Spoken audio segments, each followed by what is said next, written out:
अस्सलाम वालेकुम dear students, this is Mohammad Hasnain Abbas. जी स्टूडेंट्स, हम बात कर रहे हैं चैप्टर नंबर 7 के ऊपर। आज हम प्रोबेबिलिटी स्टार्ट करने जा रहे हैं। प्रोबेबिलिटी का मतलब होता है जी इम्कान। स्टूडेंट्स, हम ऐसी दुनिया में रहते हैं जहाँ गैर यकीनियत पाई जाती है। रोज़मर्रा ज़िंदगी के अंदर हम कई तरह की प्रेडिक्शंस करते हैं, कई तरह की पेशन गोइयाँ करते हैं, लेकिन कोई भी चीज़ जो है वो यकीन के साथ नहीं कह सकते।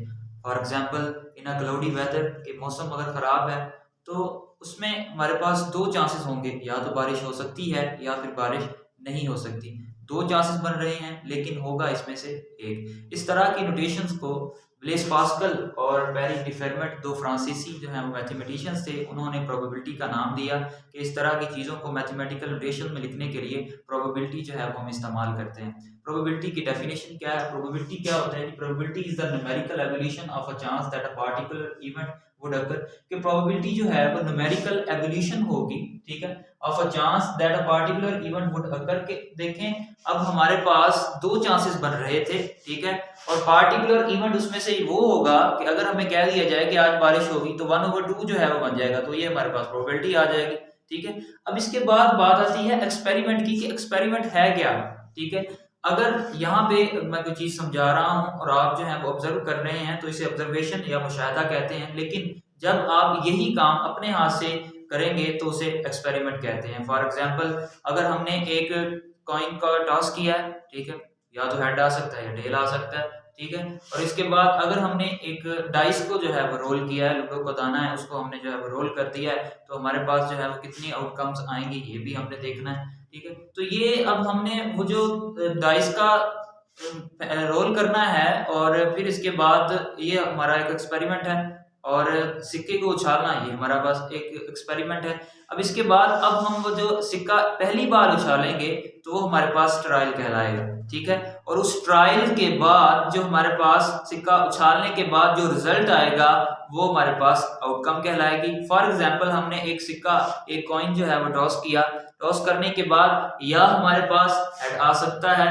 या फिर टेल आ सकता है, ठीक है। अब वो जो हेड आना है या टेल आना है ये तुम्हारे पास आउटकम्स होंगी, ठीक है। स्टूडेंट्स, इसके बाद बारी आती है सैंपल स्पेस की कि सैंपल स्पेस क्या होती है। मैंने बात की यहाँ पे एक तो एक्सपेरिमेंट की बात की कि एक्सपेरिमेंट क्या होगा। एक्सपेरिमेंट मैंने बताया कि जब हम एक खुद जो है कोई चीज करते हैं या डाइस को जो है वो रोल किया, क्योंकि हम प्रोबेबिलिटी की बात कर रहे हैं तो ये डाइस और कॉइन की तरफ ही रहेंगे। तो अब वो जो हमारे पास एक्सपेरिमेंट्स हो रहे हैं उसमें एक बार सिक्का उछालना और डाइस को रोल करना ये हमारे पास एक्सपेरिमेंट हो जाएगा, ट्रायल कहलाएगा। एक बार किसी चीज को जो है वो करना ट्रायल कहलाता है, 2 या 2 से ज्यादा बार वो ट्रायल में शामिल नहीं होता। अब सिक्का उछालने के बाद हमारे पास जो ऑब्जर्वेशन आई, जो हमारे पास आंस आया, जो हमने गेट किया, ऑब्टेन किया, वो क्या कहलाएगा जी? वो हमारे पास आउटकम कहलाएगी। मिसाल के तौर पर हमने एक डाइस को रोल किया तो हमारे पास या तो 1 आ सकता है या 2 आ सकता है या 3 आ सकता है या 4 आ सकता है या 5 या फिर 6 आ सकता है। एक डाइस को रोल करने के बाद हमारे पास ये इतनी जो है वो आउटकम्स आ सकती हैं। इसके बाद सैंपल स्पेस की बारी आती है कि सैंपल स्पेस क्या होती है। स्टूडेंट्स, अब वो जो आउटकम्स आई हुई हैं उनको एक सेट में कलेक्ट करना है, यानी कि कलेक्शन करते हैं एक सेट के अंदर, तो हमारे पास सैंपल स्पेस कहलाएंगे। इसका क्या रोल है प्रोबेबिलिटी के अंदर वो भी हम देखेंगे बाद में। अच्छा, अब ये हमारे पास आउटकम्स थी, इनको हमने एक सेट के अंदर बंद कर दिया तो ये सैंपल स्पेस कहलाएगी। और अगर हम जो है वो एक कॉइन को टॉस करते हैं तो ये हमारे पास या तो हेड आएगा या टेल आएगा, इन दोनों को हमने जो है वो एक सेट के यानी कि एक ब्रैकेट के अंदर जो है वो बंद कर दिया तो ये हमारे पास सैंपल स्पेस बन गई। अब सैंपल स्पेस का हर एलिमेंट जो है वो हमारे पास क्या कहलाता है जी? सैंपल पॉइंट कहलाता है। सैंपल पॉइंट भी कह सकते हैं उसे जी। यहाँ पे 1 भी सैंपल पॉइंट है, 2 भी, 3 भी, 4 भी, 5 भी और 6 भी, या हेड या फिर टेल, ये सारे ही हमारे पास सैंपल पॉइंट होंगे। अच्छा, अब सैंपल स्पेस की बात हो गई। इसके बाद बारी आती है जी इवेंट की। इवेंट क्या होता है? पार्टिकुलर इवेंट जो कि हम उसमें से लेंगे। फर्ज किया, मैंने कहा कि मैंने एक जो है वो डाइस को रोल किया है तो मेरे पास जो आउटकम आनी चाहिए वो ग्रेटर देन 3 होनी चाहिए, ग्रेटर देन 4 होनी चाहिए। अगर ग्रेटर देन 4 होनी चाहिए तो मेरे पास देखें डाइस को रोल करने के बाद ग्रेटर देन 4 जो आउटकम आएगी वो क्या आएगी? वो 5 या 6 आ सकती है। तो यहाँ मैं लिख दूंगा कि वो 5 और 6 आएगी। तो यहाँ तक तो ये इवेंट होता आ गया जी। अब इवेंट ही हमारे पास नॉन एम्प्टी सबसेट होता है किसी सैंपल स्पेस का। आपके पास ये एमसीक्यू भी बन सकता है कि non empty subset of a sample space is क्या कहलाता है जी, इवेंट होता है वो।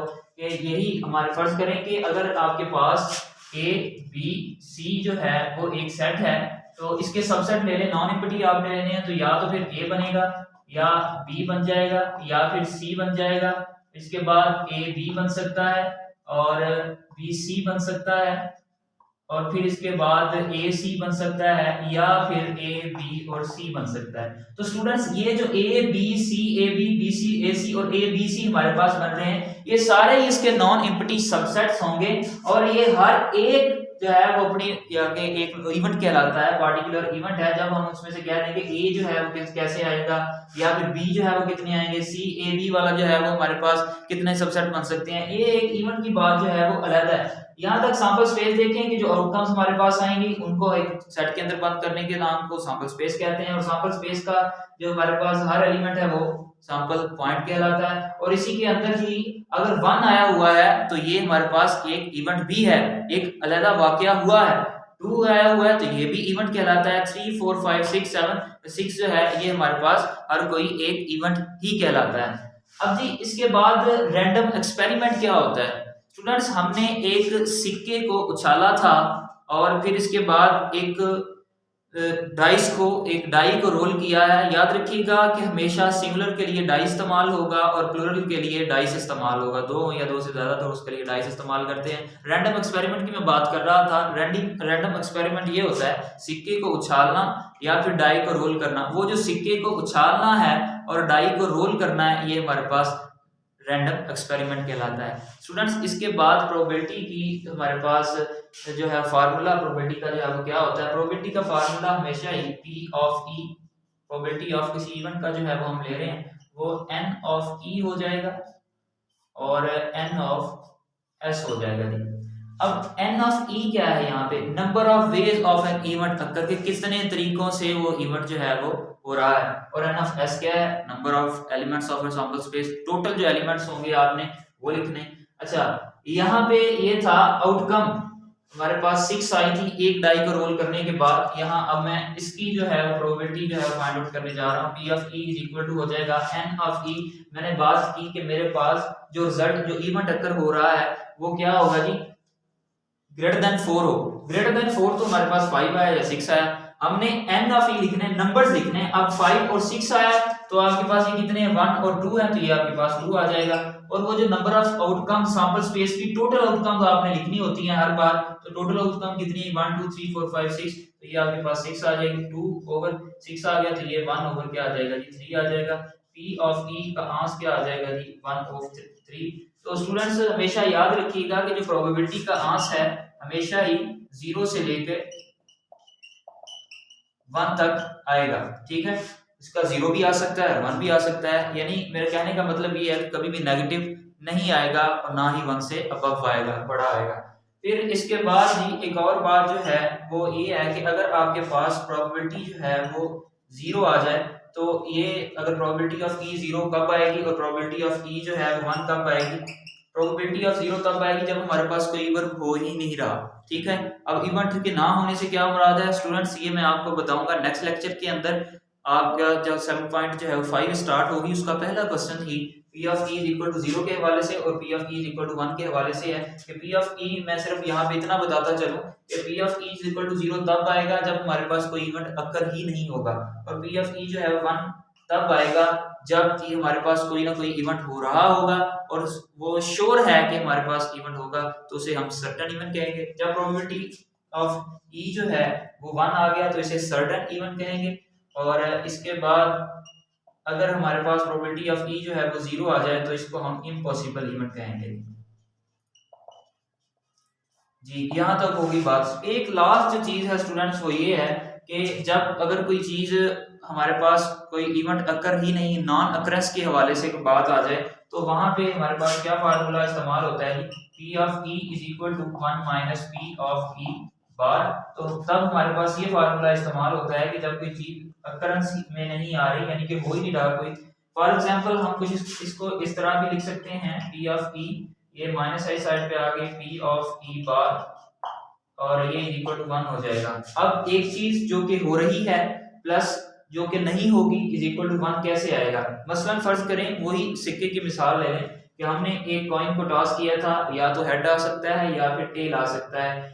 मैंने कहा कि प्रोबेबिलिटी ऑफ ई आपने फाइंड आउट करनी है। प्रोबेबिलिटी ऑफ ई हम फर्ज करेंगे टेल की या हेड को फाइंड आउट करने जा रहे हैं, तो हम 1 माइनस पी ऑफ ए यानी कि P of E plus P of E, या तो हेड आ सकता है या फिर टेल आ सकता है। 50% जो है वो चांसेस हो जाएंगे, या फिर टेल आएगा या फिर हेड आएगा। 50% और 50% दोनों को इकट्ठा करें तो 100% यानी कि 1 आंसर आएगा। ठीक है, इसी तरह से ही हमने जो निकालना है उसको जो है वो इस साइड पे रहने, दूसरी साइड पे जाके वो 1 की माइनस की फॉर्म में चला जाएगा। जो हमने जो यानी कि ये जो वकूफ पजीर हो रहा है हमारे पास इवेंट इज इक्वल टू आ जाएगा 1 माइनस पी ऑफ ई बार, जो कि इवेंट वकूफ पजीर ई नहीं हो रहा। स्टूडेंट्स, मैंने प्रोबेबिलिटी के हवाले से बात की। अगर मैं दोबारा अपने लेक्चर को रिपीट करता चलूँ, दोहराता चलूँ, प्रोबेबिलिटी जो है वो किसी चीज के होने के इम्कान को कहते हैं। ठीक है, और फिर इसके बाद मैंने इसकी डेफिनेशन के ऊपर बात की। इसकी मैंने कहा कि 0 से लेकर 1 तक प्रोबेबिलिटी का हमेशा ही आंस आ सकता है, इसके अबव जो है वो आंस नहीं आएगा। फिर इसके बाद अकरेंस की और नॉन अकरेंस के हवाले से बात की, एक्सपेरिमेंट क्या होता है, आउटकम क्या होती है, और सैंपल स्पेस, सैंपल पॉइंट क्या होते हैं, इसके हवाले से जो है मैं ब्रीफली बात कर चुका हूँ। नेक्स्ट लेक्चर के अंदर हम एक्सरसाइज 7.5 के ऊपर बात करेंगे। उम्मीद है आपको आज के लेक्चर की समझ आई होगी। अगर फिर भी कोई क्वेश्चन है तो आप कमेंट बॉक्स के अंदर पूछ सकते हैं। इंशाल्लाह नेक्स्ट लेक्चर के अंदर आपसे फिर मुलाकात होगी। तब तक के लिए अल्लाह हाफ़िज़।